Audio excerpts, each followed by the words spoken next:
Red Bull akhirnya meresmikan Liam Lawson sebagai pembalap rekan setim Max Verstappen untuk musim 2025 setelah negosiasi yang cukup panjang dan alot antara Red Bull dan Sergio Perez. Negosiasi ini berjalan cukup lama dikarenakan adanya faktor seperti kompensasi dari kontrak yang harus ditebus oleh Red Bull ke Perez. Checo sendiri baru saja diperpanjang kontraknya hingga akhir 2025, artinya ia masih memiliki kontrak 1 tahun dengan Red Bull. Tentu, hal ini pasti berdampak di kompensasi dan juga faktor sponsor yang kemungkinan akan pergi dari Red Bull. Nilai sponsor yang dibawa Checo saja sudah dapat bernilai 30-40 juta dolar. Jika memang sponsor tersebut juga pergi, maka pastinya Red Bull akan mengalami kerugian di sisi finansial. Oleh karena itu, jajaran direksi Red Bull pasti memikirkan hal tersebut dan dampak di pasar Red Bull pada benua Amerika dan Amerika Latin. Lalu pada akhirnya Red Bull memutuskan untuk mengakhiri masa bakti Perez di Red Bull dan menaikkan Lawson ke tim utama mereka. Dampaknya dapat langsung terlihat, di mana Red Bull kehilangan 400.000 followers mereka di Instagram, yang tadinya 13,2 juta menjadi 12,8 juta. Ini dampak dari kepopuleran Checo, dan juga bentuk kekecewaan fans F1, terutama fans Checo dan keputusan yang diambil oleh Red Bull. Tentu, hal ini sangat kontroversial, mengingat mayoritas fans F1 merasa bahwa Yuki Tsunoda lebih layak berada di kursi tersebut. Memang, Yuki Tsunoda merupakan pembalap akademi Red Bull yang dipromosikan di 2021 bersama AlphaTauri sebagai proyek masa depan dari Red Bull. Namun, Yuki lagi-lagi harus menelan pil pahit karena dirinya bukanlah pembalap yang akan promosi ke Red Bull, melainkan rekan setimnya yaitu Liam Lawson. Jika berbicara fair atau tidak, pasti bagi Yuki ini tidak fair. Namun kami rasa ada beberapa faktor yang menyebabkan gagalnya promosi Tsunoda ke Red Bull. Salah satunya mungkin adalah Honda. Kita semua tahu, Honda tidak lagi mensuplai power unit untuk Red Bull di 2026 dan akan hijrah ke Aston Martin. Meski Honda menegaskan bahwa mereka tidak akan melarang Tsunoda untuk bergabung ke Red Bull, namun kami merasa bahwa adanya faktor politik yang berperan antara Tsunoda dan Red Bull. Di sini kami akan menjelaskan alasan Red Bull memilih Liam Lawson ketimbang Yuki Tsunoda melalui rangkuman wawancara Horner dengan ESPN. Yang pertama, potensi untuk berkembang. Horner menegaskan, memang ini adalah pilihan sulit dan sangat ketat antara Lawson dan Tsunoda. Tsunoda memang memiliki 4 tahun pengalaman di F1, dan hasil uji coba Tsunoda di Abu Dhabi dengan RB20 sangat mengesankan dan melebihi ekspektasi para engineer. Lawson memiliki kecepatan yang tidak terlalu jauh dengan Tsunoda, meski hanya memiliki pengalaman 11 kali balapan di F1, yaitu 5 balapan di 2023 saat gantikan Ricciardo yang mengalami cedera, dan 6 balapan saat gantikan Ricciardo setelah GP Singapura musim ini. Dari sini, Horner merasa jika Lawson memiliki potensi yang besar, mengingat Lawson hanya memiliki pengalaman 11 kali balapan di F1, sementara Yuki memiliki 4 tahun pengalaman di F1. Hal ini pasti menjadinya dasar pertimbangan Red Bull. Jika Lawson diberi pengalaman yang lebih, maka bukan tidak mungkin potensi berkembangnya dapat melampaui Tsunoda. Yang kedua adalah kemampuan adaptasi. Christian Horner melalui ESPN mengatakan jika Lawson adalah pembalap yang versatile atau fleksibel, di mana pada saat menggantikan Ricciardo pada GP Belanda 2023, ia dapat perform di balapan tersebut, yang di mana balapan tersebut berjalan sangat chaos. Lawson adalah pembalap berani, dan kemampuan adaptasinya menjadi keunggulan Lawson di mana pada saat berada di DTM, ia dapat beradaptasi dengan mobil Ferrari dan mengalahkan Alex Albon dan menjadi runner-up di klasemen.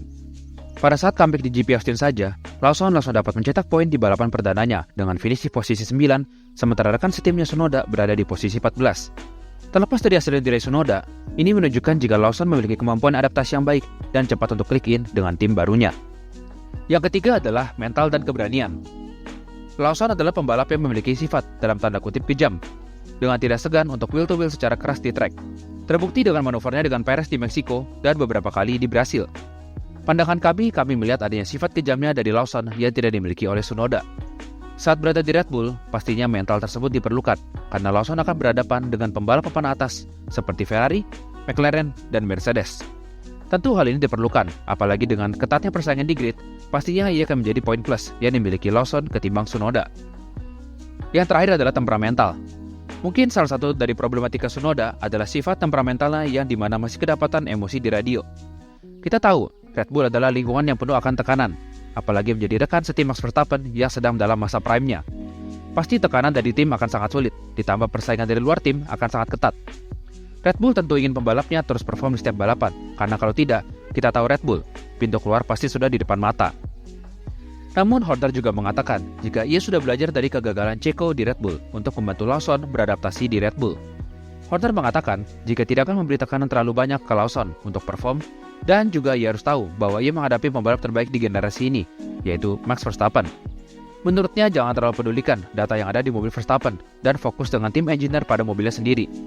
Mungkin kesalahan mereka saat periode Checo adalah mencocokkan datanya dengan Verstappen, yang dimana kita tahu sendiri gaya balap mereka berdua sangatlah berbeda. Verstappen yang agresif oversteer, sementara Checo suka input yang stabil. Pasti settingan mobil keduanya akan sangat berbeda. Ia juga menegaskan bahwa ia senang akan kehadiran Yuki di Racing Bulls, dan tentunya ia akan selalu siaga jika ia dibutuhkan nantinya. Dan kita semua tahu maksud dari perkataan tersebut. Kesimpulannya menurut kami, memang Yuki sudah berkembang ketimbang 2021 dari sisi emosi, race pace, konsisten, dan pengalaman. Namun mungkin ada faktor di balik layar yang kita tidak ketahui untuk berada di golongan Red Bull. Karena cepat saja tidak cukup untuk menjadi pembalap kedua Red Bull, tekanan dari media dan internal pasti akan sangat tinggi. Dari sisi Lawson, memang dia adalah pembalap muda dengan minim pengalaman di F1, namun memiliki potensi untuk terus berkembang. Kami tentunya tidak ingin kejadian seperti Gasly atau Albon terulang kembali di Lawson. Kedua opsi menurut kami semuanya baik. Jika menaikkan Yuki, kita tahu dia sudah teruji cepat, konsisten, dan terus berkembang tiap tahunnya. Jika menaikkan Lawson, mungkin benar kata Horner. Jika pengalaman 11 kali balapan saja, ia sudah mendekati Tsunoda, maka ia memiliki potensi berkembang yang lebih besar dari Yuki Tsunoda. Mental yang berada saat wheel to wheel dan kemampuan adaptasinya menjadi poin plus bagi Lawson.